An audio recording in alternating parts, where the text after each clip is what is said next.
welcome to this deep dive. This week, we're taking a moment, a reflective moment, really, to immerse ourselves in, well, a remarkably timely message. It's all centered on living a life worthy of the calling.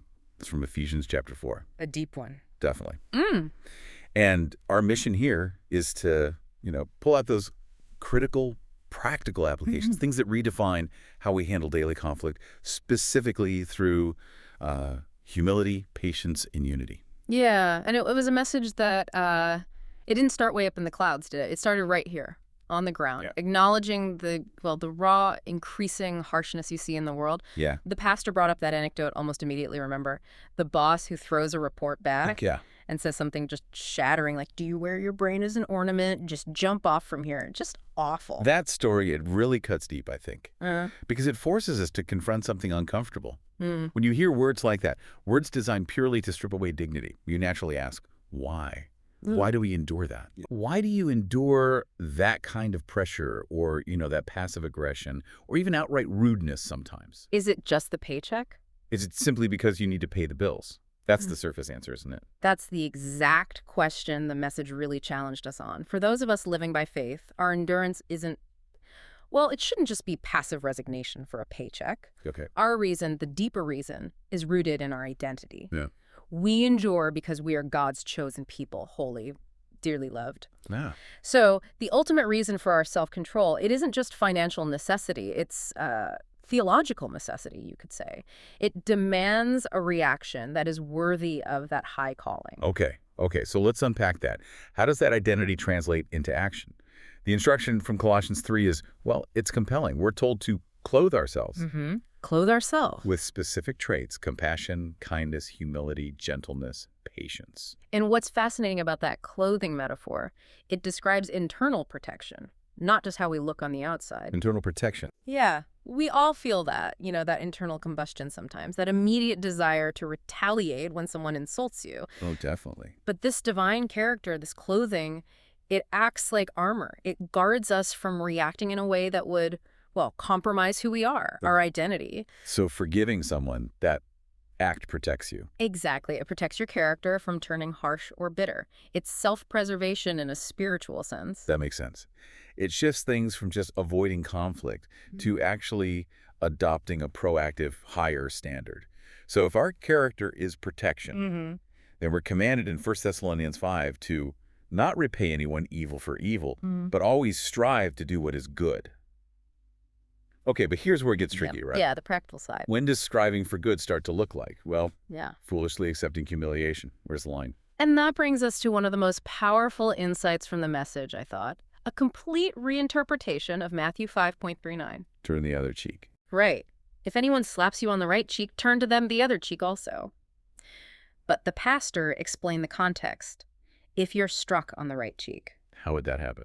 The striker must have used the back of their hand. Oh, okay. And historically, that specific action, a backhand slap, it wasn't just a hit.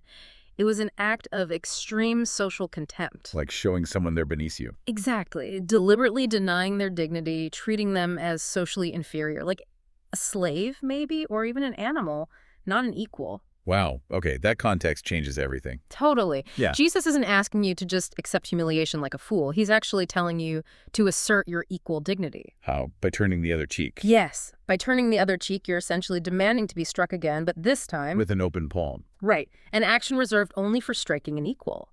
You're forcing the offender, through your nonviolent stance, to acknowledge your inherent self-worth. That is profound. It flips the script completely. Yeah. Endurance isn't passive victimization anymore. No. It's active, dignified resistance.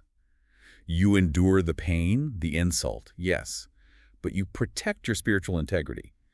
You assert that you are valuable, worthy of respect, even if the attacker doesn't see it. It's defiance, really, but cloaked in patience. Wow. It's standing tall, confident, showing that your value isn't determined by their contempt. It's probably one of the hardest acts of courage there is. Okay, so if that's the kind of character required individually, let's zoom out to the community calling in Ephesians 4. This leads us to challenging a common assumption, doesn't it? I remember the pastor sharing that idea about waiting for some big, personal, dramatic revelation. Oh, yeah, the YouTube pastor story. Right. Urging listeners to pray and pray and pray until they hear God's voice, boom, I have called you. And the pastor called that, rightly, I think, a foolish prayer. Why foolish? Because if we actually read the text, Ephesians 4, verse 1, it says, we are already the called. We have already received the calling. Ah, it's a done deal. Exactly. The mystery has been revealed. We're not praying to be called. That status is settled. We are the called. So the focus of our prayer shifts entirely. It's not asking for the job title anymore. No. It's asking for the ability to actually do the job. Right. Instead of, Lord, please call me, it's got to be, Lord, you have called me. Help me live in a way that's worthy of that calling. Give me the strength, to carry its weight. And that connects directly to that core concept, worthy, which, as the pastor explained, carries this nuance of balance, like on a spiritual scale. Yeah, when I hear worthy, sometimes I think of earning merit, you have to deserve it. How did the pastor define it differently, respecting the grace we've already got? He defined it by balance. Picture a scale. On one side, there's the immense weight of God's grace, the weight of the calling we've received. Okay, that's heavy. Definitely. Then on the other side, that's the weight of our actual daily life, our words, our attitudes, how we use our time, how we serve people. They have to balance out. They have to balance. We can never earn the calling, obviously. That's grace. But our response, our life, it needs to be heavy enough, substantial enough to match the weight of the gift we've been given. That makes the spiritual scale a really practical tool then. Not about perfection. No. It's about alignment. So if you're, stuck in traffic on Tuesday morning and screaming at strangers. The scale's tipping. Right. Or if your words at work are constantly tearing people down, scales tipping, it forces us to constantly check if our daily actions, even the small ones in moments of stress, actually reflect the magnitude of the grace we say we possess. So if we get that individual scale right, or at least try to keep it balanced, then the collective fruit should appear in the church community.